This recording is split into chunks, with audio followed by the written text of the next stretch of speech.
Hi everyone, Cobweb Rose here, and today I wanted to make you a quick video about the evolution of my camp kitchen on trail. So when I first started out, my mentor, Krista's Cowboy, actually made me an alcohol stove, and that's what I started out my backpacking journey with. So this is my original setup. I had a micro towel in there, I had a flintstone.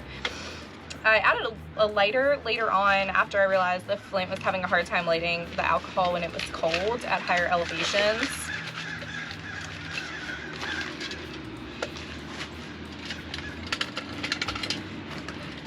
And then there's the alcohol stove itself. So this is actually, he made it out of an old Coke can and like the top of another can. It was really crafty.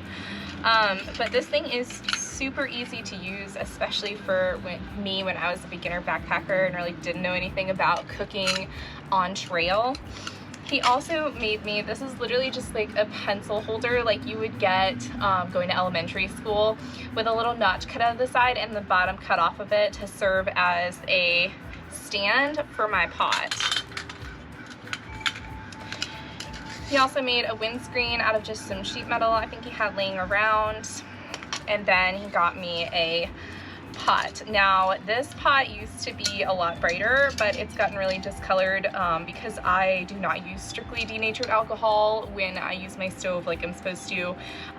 Usually I use like 91% alcohol, which works really well and it burns nicely, but it will make your stove really black, and I'm notorious for touching the stove where it's black and getting soot all over my hands. But I've got my lovely little water bottle here that's not filled with water and not filled with alcohol that you would want to drink. So I just poured a little bit in there and get some on the rim. I don't want to burn it for very long, so I'm not putting a lot in there. I might need to add more if it doesn't light when it's that low. Then you just take your flint,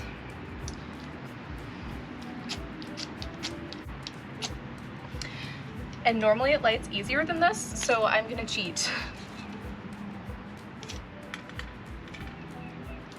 And there we go. So the stove has been lit. I add the little stand for my cup. I add the windscreen based on whichever direction the wind is blowing.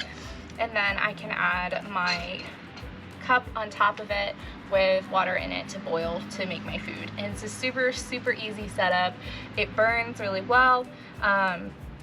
And honestly, this thing has served me very, very well. The only qualm that I have with it is that at higher elevations and in the cold, it's really hard to get your alcohol to light. So that is why when I do my Appalachian Trail hike, I've actually decided to replace this setup with one that's a little bit faster, although it is not quite as lightweight.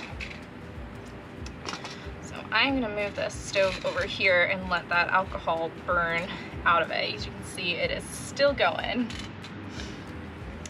Also in this setup, just really quick before I move on to my new setup, I used to use these tiny little plastic sporks from Light My Fire, and these things are fantastic, but the problem is I eat a lot of quart-sized freezer bag meals where you just add water and rehydrate it, and when you're trying to get down to the bottom, you end up getting food all over your hands. So I decided to change to a titanium spork that has a long handle for it for my trip, and I've been a lot happier with this so far because I can get to the bottom of my meal bags faster. So my new stove setup, I decided to get a Snow Peak set. You'll notice my homemade koozie to help keep heat in my stove, and I can use this also to keep heat in my freezer bag meals when they're rehydrating. It means I get to burn a little bit less fuel. This Snow Peak set came with this little frying pan. It's honestly largely useless except that I need a lid for my pot, so it will come with me on the trip for that sole reason. I used to have a hard-sided, very lightweight plastic coffee cup that I forgot to bring down, but I've decided to replace it with this Snow Peak collapsible or Sea to Summit collapsible cup. It has measurements on the inside and it's really hardy and can do hot and cold liquids, and it fits very nicely in the top of my pot. Now this new setup has roughly a little bit larger pot than the old one.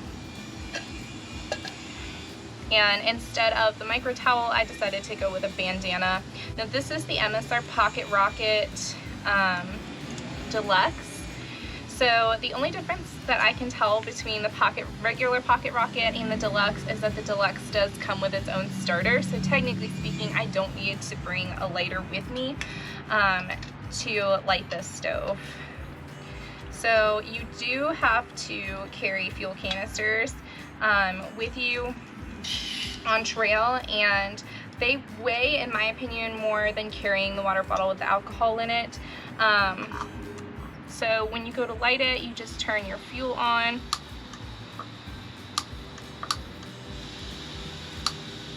And apparently I'm not having luck with, there we go, starters today.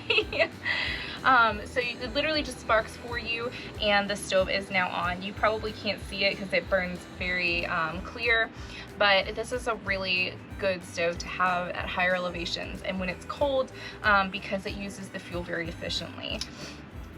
So that is kind of the evolution of my camp kitchen here. And this is the setup that you'll be seeing me use on the Appalachian Trail, but my heart is still in the home setup that I started with. And if I'm looking for a lightweight, quick weekend trip, I definitely would be taking the alcohol stove with me. So thank you guys for watching. Please like and subscribe. If you have any comments or you want to tell me about your camp setup for stoves and kitchen, please comment below and let me know what you guys are doing on trail. Thanks for watching.